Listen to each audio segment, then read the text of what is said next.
Whew, holy chicken tits, it's chilly out here. Still better than being in Ohio. A lot of y'all have seemed pretty upset and confused by the fact that I'm complaining of like 65-degree weather. I'm not. It's not that bad. It's just so windy. Like, I don't know if you can hear it or see it right now, but it's been constant wind every single day and it just cuts right through you. So, I haven't ridden in a couple days and I have some business meetings to attend today, so figured why not take the bike. Woo! This jacket starting to fit like a corset. 37 minutes and tolls.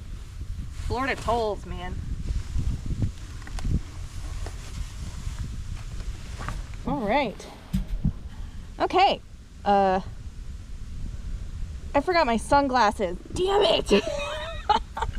Hold on. Okay, there we go. Also, don't forget, I still wear my flying eyes, lightest sunglasses on the market. Super easy to put into my helmet. And you get a 10% off discount code, link down below. Good girl. Ooh, smells a little rich. Oh boy. Oh man, it feels good to ride.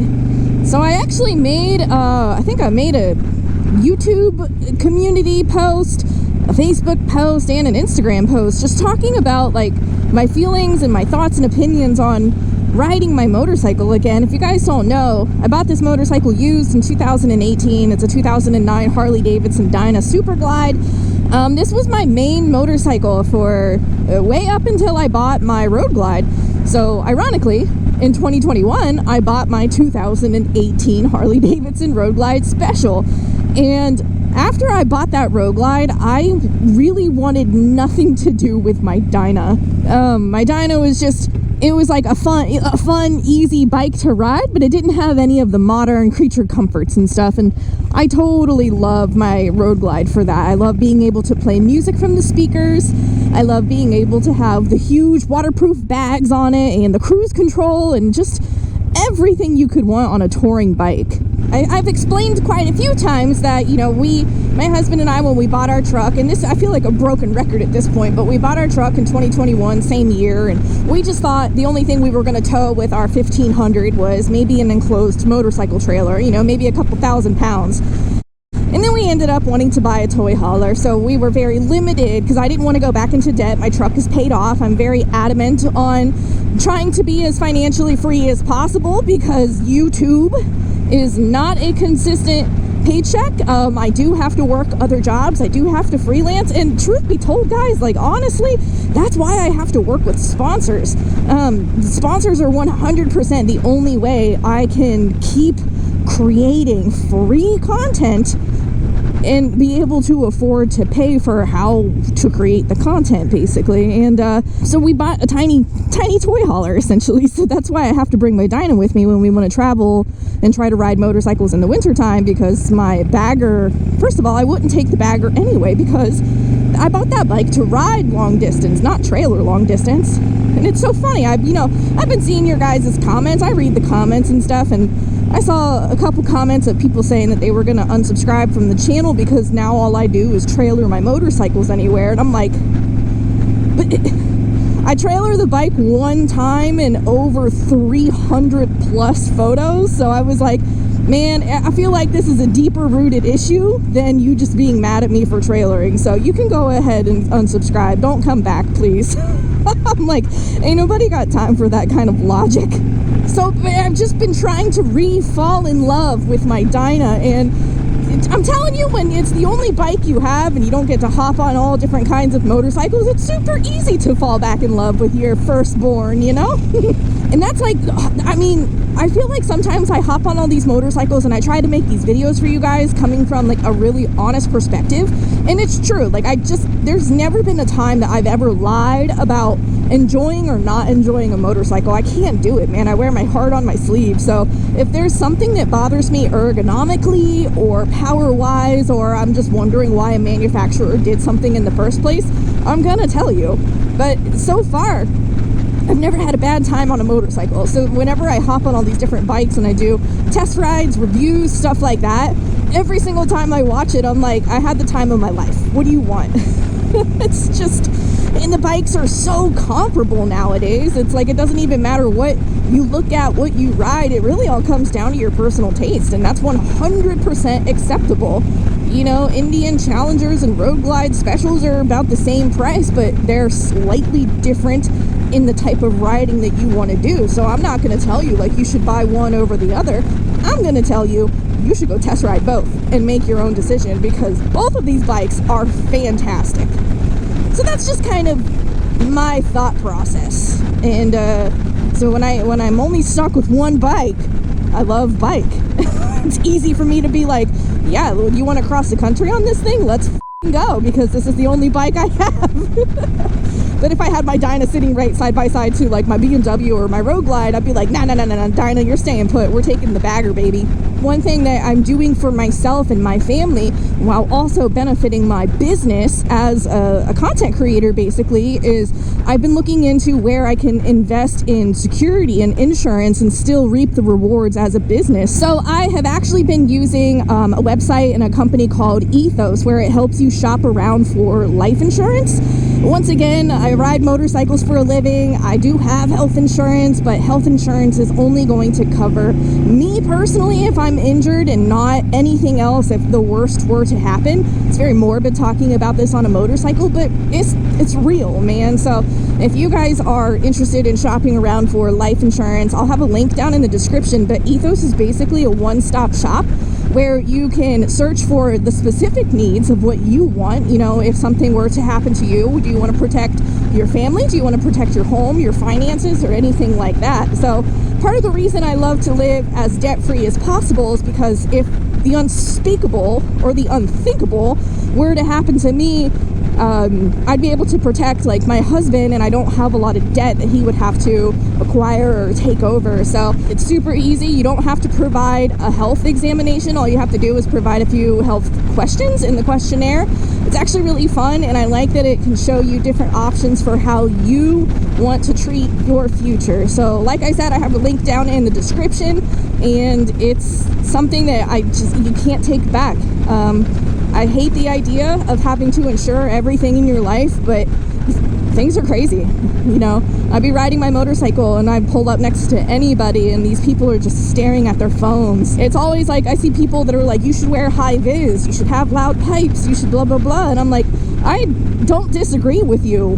But when people are just literally not even looking at the road, there's nothing, they're not going to see you, baby.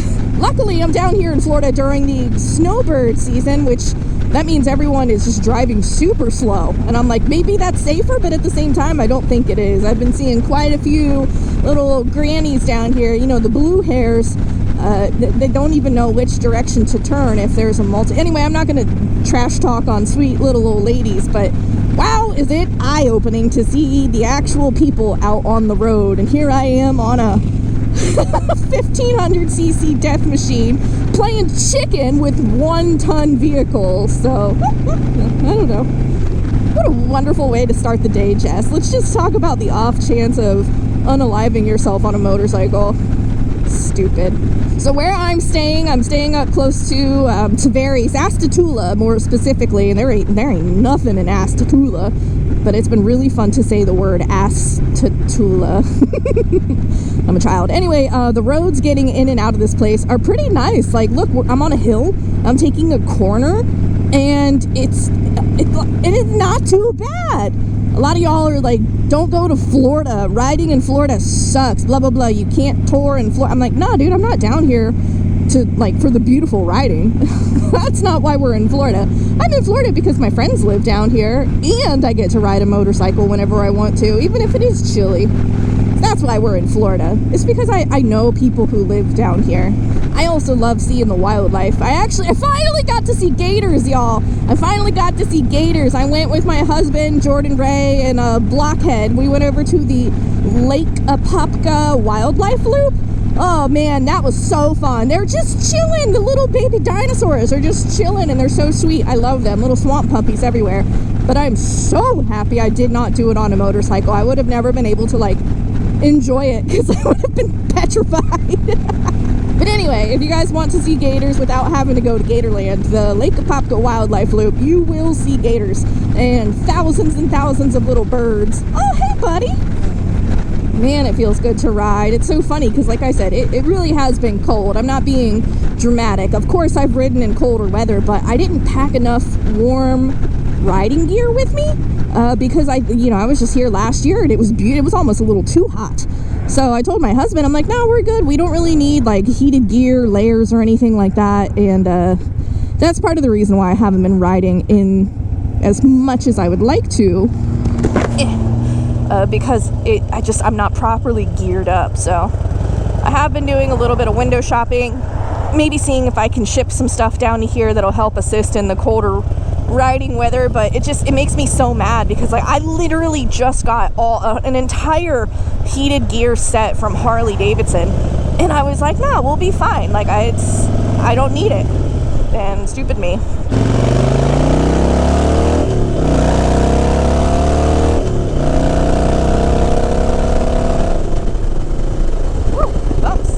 Alrighty, that was fun while it lasted. What a beautiful day.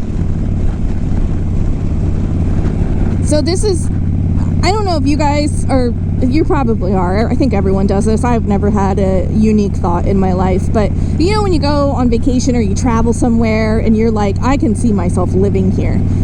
First of all, I don't think that about Florida. I don't want to live here full time, truth be told. I've been very honest about that. It's nice to get out of winter, but I will not be making my permanent address in Florida. No, thank you.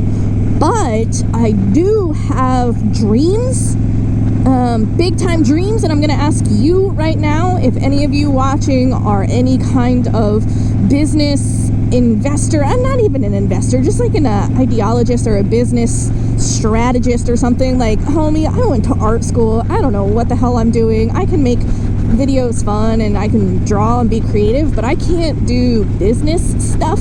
So I would love to find a location somewhere in the future that has to do with, of course, everything I love, like motorcycle camping, coffee, like microbrewery, something like that. And I would love the idea of being able to open some kind of like motorcycle centric campground, coffee shop, just, you know, it's such an idea and I just don't even know where to start. Obviously I'm on YouTube and I have you guys, and I know so many of you would be down to just go ride to a really cool location, buy a cup of coffee, and head out on your day. And like, because that's what I want to do. Grand American touring is amazing. Traveling the country is wonderful. But at the end of the day, when I think of my motorcycle, I want to hop on a bike, go get some coffee, and then go out for a nice little ride, and then come home in the evening. It's actually what I'm doing now. I'm heading to a coffee shop. So if anyone has like an idea or information, I have my email linked in every single social account. You can hit me up there. You can hit me up on Instagram messages, and just something I want to talk about because I don't know what to do. I'm really just playing it day by day, and that's not a very good way to try to have a successful motorcycle company. The motorcycle industry is actually super small, and I love seeing motorcycle businesses thrive. I think one of the coolest places I have ever been was the Bike Shed in Los Angeles, and I know it's based off of the existing building in London. And I'm just like, the idea of having one of those in every single city is, I mean, that's a goal. I support it. Okay, I'm about to hop on the highway and it's going to be kind of loud. So let's resume this in an editing millisecond. Okay, it's actually the next day because I finished what I was doing. I got my hair done yesterday. Baby girl's more blonde. But I had to ride back to my campground at night, and it was a literal nightmare. I couldn't see anything. The road was terrifying, and I thought I was gonna die. So I didn't film anything. But in this half of the video, it is the next day, and we are back at Black Hog Knives, and we're gonna make a new knife.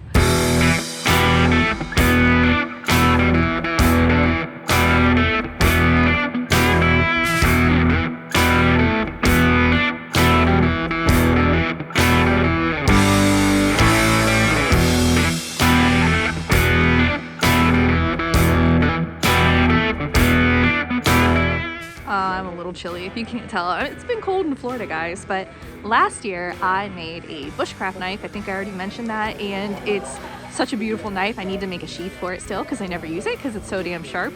But this year I wanted something a little smaller. So this is kind of the outline or the shape of the little blade I'm going to make. And I think I'm gonna have to make it a bit larger than this, like maybe an inch or two larger, probably an inch, but it's so cute.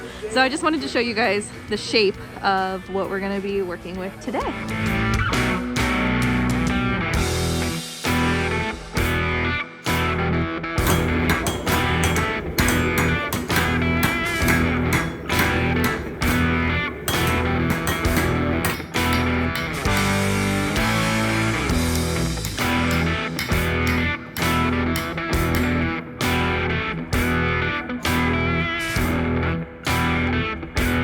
So this is my rough forged knife. I'm going for the little piglet style, like I said earlier, and now we get to start grinding and shaping.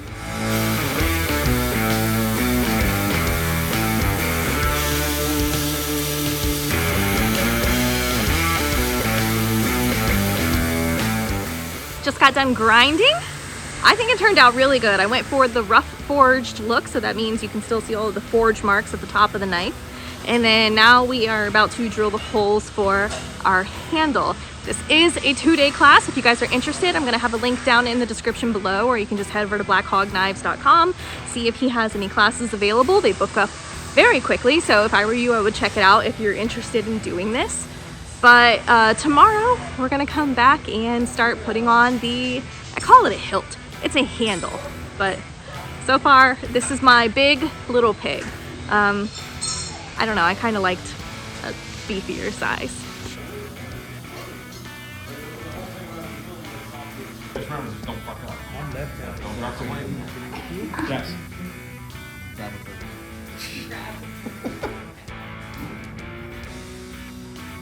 Hurry up! Get the fuck up! Grab.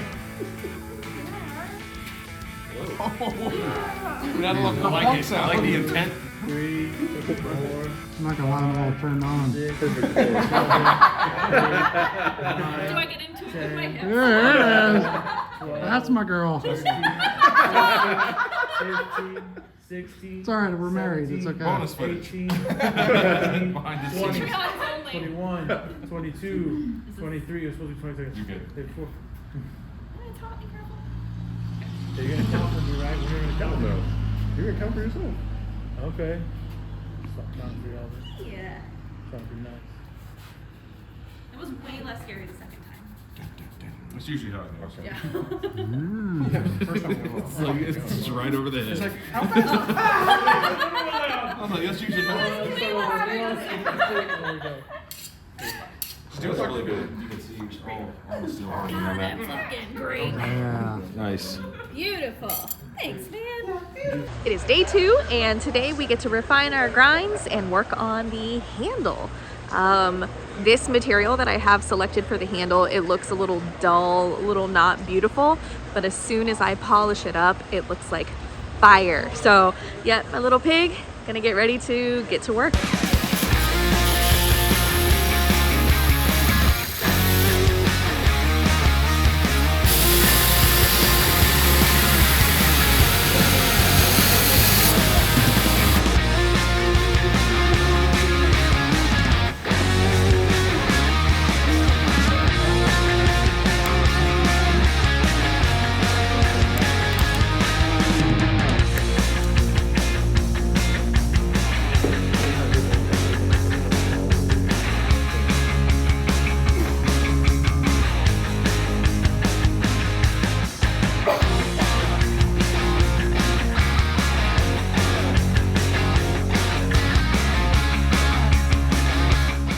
Just finished making the knives. Shout out to Blackhead Moto for obviously introducing us to Black Hog Knives. We are here with the entire Blockhead crew today. Not the entire, it's huge actually. So we're only here with a partial, We're here with like an eighth of Blockhead. an eighth of the Blockhead crew. But I'm super scared holding my finished sharpened knife now, and I'm thinking of a name for this. If you guys have any ideas what to name it, the style I was going for is called like a little piglet. And this is a bit bigger than a piglet. So leave a comment down below if you know what to name a beautiful knife. But again, amazing opportunity. Chad Black Hog Knives also produces custom work if you don't have time to come and take the class, but I will have the link down in the description. You guys should check it out, or hit him up on Instagram, Black Hog Knives. Make a one-of-a-kind gift for yourself. Hold the blade away from your head, Jess. That's what you should do. All right, well, this was a little all over the place, guys. I hope you enjoyed this video, and until my next one, as always, you be good, and I'll see you later.